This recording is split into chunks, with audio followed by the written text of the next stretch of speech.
Ayon sa pagkatuto bilang 12. Step 1. Tumayo ng tuwid sa tabi ng padaraw dingding.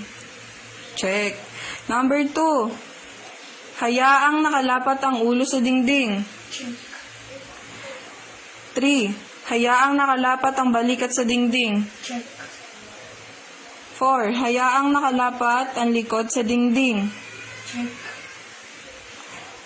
Tumingin ng tuwid. Check. Ituwid ang tuhod. Check. Iliyad ang dibdib. Chest out.